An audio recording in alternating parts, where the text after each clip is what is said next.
Try to take advantage of my sister's disability? Enjoy being disowned and arrested? My little sister, henceforth known as Holly, is mute. She can whisper a little, but it takes a lot of effort on her part. She's been mute ever since she was 5, when she lost her ability to speak in an accident. She's very smart and she's a good-looking kid. At the time of these events, she was 16 and I was 21. Me and my sister live together in an apartment because my mother is a roamer who isn't well suited to take care of a teenager. She has our twin siblings, but not my sister and I. My dad is distant from the family, so helping my sister through high school falls on me. I work at a car part shipping company, so I get paid just enough to get by. Because of our relatively poor living situation and my sister's inability to speak, she gets bullied at school. Generally it isn't much of a problem, but in the few months leading up to these events she was having increased problems with it. At the time, Holly was 16, but she was a sophomore in high school due to failing a year in middle school. Because she's good looking and is older than most of her class, she gets attention from juniors and seniors. It's mostly negative attention, but there was one guy who I will refer to as Dio from now on who treats her really nicely. He's a senior and at this time is 18. He repels bullies from her because he's a tall, handsome, tough guy and bullies don't want to mess with him. I don't interfere with them because my sister is visibly happy when she comes home from school and whenever she's around him. I didn't let them hang out alone together, but supervised them hanging out a few times. Anyway,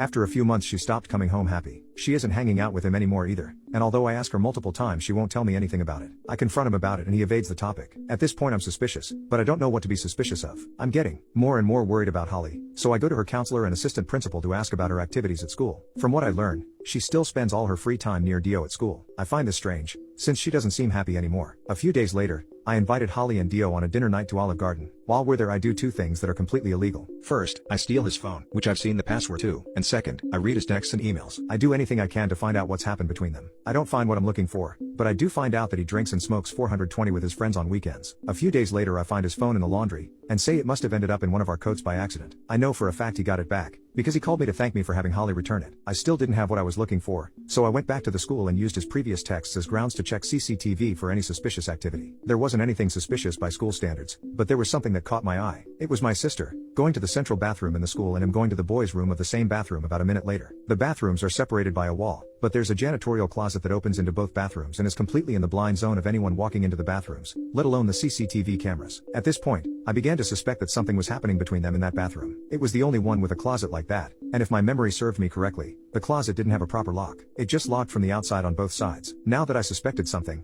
I confronted Holly about it. She broke down crying, and after 15 minutes of consoling, she shakily signed to me something that made my blood boil. Apparently, it was far worse than I expected. I had thought they were going in there and doing substances or something, since Dio was the kind of guy who would pull that kind of thing. As it turns out, according to Holly, he brought her in there one day, closed the doors, held her down, and assaulted her. He told her that he would know if she told anyone and he would hurt her if she did, because she physically could not scream for help or make any kind of loud noise for that matter. He got away with it. The worst part is, he was threatening her into meeting him there every couple of days and doing that to her. I was livid. My first instinct was to call the police, but I realized that there was no evidence except the testimony of a mute girl. I wouldn't be satisfied with police intervention anyway. The first thing I did was call Holly in for a week off from school. The next thing I did was find out where he lived. After that, I planned the most brutal revenge I could think of. My first step was to break into his house. It turns out his parents go out a lot, and he leaves to smoke and drink with his friends. I knew from reading his text that there was a spare key on top of the porch light in the backyard. That Saturday, I scoped out the place, and waited for everyone to leave. I then began phase 1 of my revenge. I went into his house through the back door and found his room. I smashed his PC, stole his wallet, and pissed on his bed. Then I poorly hid 2 small bags of weed in his house. Finally, to hide the fact that it was targeted,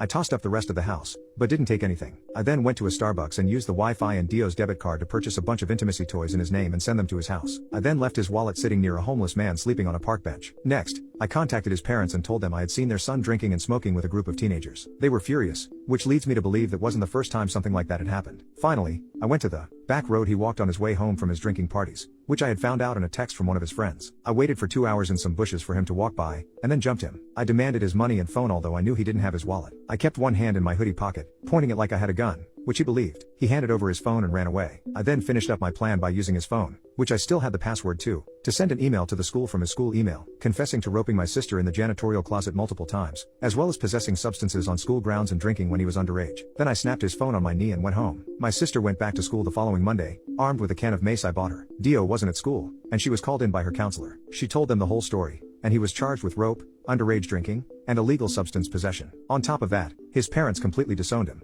and he was expelled from the school.